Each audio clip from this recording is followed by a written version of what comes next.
The controversial Carmageddon series is back with Carmageddon Max Damage, and has all the over-the-top violence and power-ups you'd expect. Unfortunately, it also seems to be stuck in the past, and feels like a game that should have come out years ago. There's 3 game modes on offer here: Career, Pre-Play, and Career mode has you rise through the ranks to unlock various gear and upgrades. Pre-Play is, well, do whatever you want.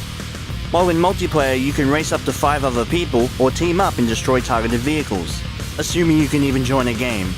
For a full-price game, it honestly feels really bare bones, as free play and multiplayer are just like career mode. You do have different game types, which is nice, but it wasn't enough to hold my interest for very long. Not even the gratuitous tone could save it. It seems the devs were going for a tongue-in-cheek parody approach, similar to games like Saints Row or Just Cause, which I can appreciate, but it sadly just comes off as immature shock value. I mean, you can run over disabled and elderly people, which just feels like the game wanting to get a reaction out of you rather than serving any actual gameplay purpose. To be fair, if you're a fan of previous Carmageddons, this should be right up your alley. The main focus is still to go nuts and cause as much chaos as possible.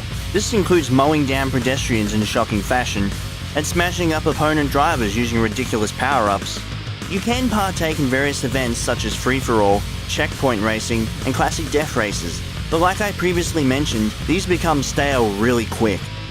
There's even parts of the game where I'm just driving around for like 5 minutes trying to find the last 2 cars to destroy, which gets really boring. Look at the name of this track. This sums up how I felt while playing. It is kinda fun to destroy cars and use power-ups, but other than that, nothing else really appealed to me. The controls are really what kills this game for me. They are absolutely horrendous. When I started out, I was fighting the controls more than I was actually fighting my opponents. You can get used to them, but you need a lot of practice. Graphically, the game looks okay, but for the current gen consoles it feels really dated. The areas just look so desolate and full of nothingness. While some textures can even look really low res, the frame rate is also really erratic. If it means anything, the sound design is really good.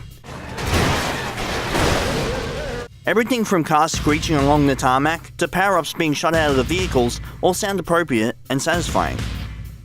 Carmageddon Max Damage was my first entry into the series, and it didn't give me a very good first impression.